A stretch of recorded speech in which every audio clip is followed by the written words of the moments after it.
Hi అండి, అందరికీ నమస్తే. నా పేరు సంధ్య. వెల్కమ్ టు యాడ్లాస్ హోమ్ రెసిపీస్. ఫ్రెండ్స్, ఈరోజు మన ఛానల్లో ఎటువంటి ఫుడ్ కలర్స్ వాడకుండా హెల్దీగా స్వీట్ షాప్ స్టైల్లో బాంబే కరాచీ హల్వా ఎలా తయారు చేయాలో చేసి చూపిస్తాను. నేను చెప్పిన టిప్స్ని ఫాలో అయ్యి ఈ రెసిపీ కనుక మీరు తయారు చేసినట్టయితే మొదటిసారి ట్రై చేసినా ఫెయిల్ అవ్వకుండా పర్ఫెక్ట్గా చేసుకోగలుగుతారు. ఈ స్వీట్ తయారు చేయడానికి 4 దానిమ్మ పళ్ళు తీసుకుని గింజలన్నీ ఒలిచి ఇప్పుడు జ్యూస్ తీసుకోవాలి. వీటిని మిక్సీ జార్లో వేసి గ్రైండ్ చేయకూడదు.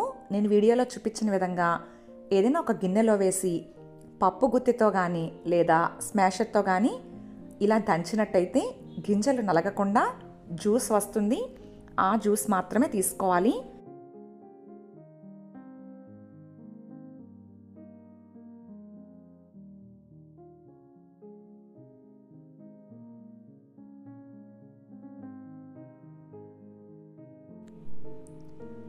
ఫ్రెండ్స్, చూసారు కదా దానిమ్మ గింజల నుంచి జ్యూస్ ఎలా తీసుకోవాలో. ఇలా జ్యూస్ మొత్తం కలెక్ట్ చేసిన తర్వాత గింజల్లో ఇంకా ఏమైనా ఉంటే ఒకసారి గట్టిగా పిండి ఆ జ్యూస్ కూడా తీసుకుని ఇప్పుడు ఇదంతా ఏదైనా ఒక గ్లాస్తో కొలుచుకోవాలి. ఫ్రెండ్స్, మనం ఏ గ్లాస్తో దానిమ్మ రసం కొలుచుకుంటామో అదే గ్లాస్తో మిగిలినవన్నీ కొలుచుకోవాలి. ఇప్పుడు నేను ఈ గ్లాస్తో ఒక గ్లాస్ దానిమ్మ రసం తీసుకున్నాను కదా, ఇదంతా ఒక ప్యాన్లో వేసుకుని ఇప్పుడు అదే గ్లాస్తో మిగిలిన ఇంగ్రీడియంట్స్ అన్నీ కొలుచుకోవాలి. అంటే 1/2 గ్లాస్ పంచదార వేసుకోవాలి. స్వీట్ కొంచెం ఎక్కువ తినేవాళ్ళైతే ఇంకొక 2 టేబుల్ స్పూన్ల వరకు వేసుకోవచ్చు, లేదంటే ఇది సరిపోతుంది. అలాగే 1/2 గ్లాస్ కార్న్ఫ్లోర్ కూడా వేసి ఉండలు లేకుండా బాగా కలిపి స్టవ్ మీద పెట్టి లో ఫ్లేమ్లో దగ్గరగా అయ్యేంత వరకు ఉడికించాలి. స్టవ్ మీద పెట్టిన తర్వాత ఆపకుండా ఇలా కలుపుతూ ఉండాలి, లేదంటే ఉండలు కట్టేస్తుంది. ఈ స్వీట్ చేసేటప్పుడు నాన్ స్టిక్ ప్యాన్ అయితే అంటుకోకుండా ఉంటుంది.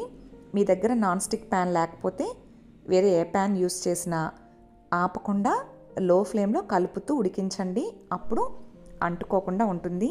ఫ్రెండ్స్, చూడండి 5 నిమిషాలు ఉడికేసరికి ఇలా ఇది కాస్త తిక్కుగా తయారవుతుంది. ఇప్పుడు 2 టేబుల్ స్పూన్లు నెయ్యి వేసుకుని నెయ్యి మొత్తం కలిసే విధంగా బాగా కలపాలి. స్వీట్ తయారవడానికి 15 నుంచి 20 నిమిషాల టైం అయితే పడుతుంది. మంట హైలో పెట్టకుండా లో ఫ్లేమ్లోనే నిదానంగా ఇలా కలుపుతూ ఉడికించాలి.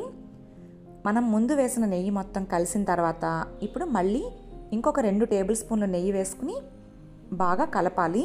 ఫ్రెండ్స్, ఈ స్వీట్ తయారు చేయడానికి మరీ ఎక్కువ నెయ్యి ఏమీ పట్టదండి. 6 నుంచి 8 టేబుల్ స్పూన్ల వరకు నెయ్యి వేస్తే సరిపోతుంది. చూసారు కదా, ముందు నేను 4 టేబుల్ స్పూన్ల వరకు వేసాను. ఇప్పుడు మళ్ళీ ఇంకొక 2 టేబుల్ స్పూన్లు నెయ్యి వేస్తున్నాను. ఫ్రెండ్స్, ఇప్పుడు యాలకుల పొడి కూడా వేసుకుని బాగా కలుపుకోవాలి. నేను వేసిన బిట్ అయితే మిస్ అయిందండి, మీరు మాత్రం మిస్ కాకుండా వేసుకోండి. చూసారు కదా, ఇలా నెయ్యి మొత్తం బయటికి రిలీజ్ అయ్యి ఇదంతా బాగా ముద్దగా అవ్వాలి. అలా అయితేనే స్వీట్ పర్ఫెక్ట్గా కుదురుతుంది, లేదంటే మెత్తగా ఉంటుందండి. ఇప్పుడు స్టవ్ ఆఫ్ చేసేసి కొంచెం లోతుగా ఉన్న ప్లేట్ కానీ ట్రే కానీ తీసుకుని దానికి కాస్త నెయ్యి రాసి పైన డ్రై ఫ్రూట్స్ వేసుకోవాలి. నేనైతే మిలాన్ సీడ్స్ వేస్తున్నాను, మీరు ఏ డ్రై ఫ్రూట్స్ అయినా వేసుకోవచ్చు. అంటే జీడిపప్పు, బాదం ఇలా ఏం వేసినా పర్వాలేదు. రెడీ చేసి పెట్టుకున్న స్వీట్ అంతా వేసుకుని బాగా స్ప్రెడ్ చేసి పూర్తిగా చల్లారనివ్వాలి. చల్లారిన తర్వాత డీమౌల్డ్ చేసుకుందాం. ఇది పూర్తిగా చల్లారిపోయింది. ఇప్పుడు చుట్టూ ఒకసారి చాక్తో నాట్ పెట్టి డీమౌల్డ్ చేస్తే అంటుకోకుండా ఈజీగా వస్తుంది. ఫ్రెండ్స్, చూసారు కదా, స్వీట్ షాప్ స్టైల్లో బాంబే కరాచీ హల్వా ఎటువంటి ఫుడ్ కలర్స్ వాడకుండా కలర్ఫుల్గా ఇంకా హెల్దీగా ఎలా తయారు చేసుకోవాలో నేను చెప్పిన ఈ కొలతల్ని టిప్స్ని ఫాలో అయ్యి మీరు ఈ స్వీట్ తయారు చేసినట్టయితే మొదటిసారి ట్రై చేసిన ఫెయిల్ అవ్వకుండా పర్ఫెక్ట్గా చేసుకోగలుగుతారు.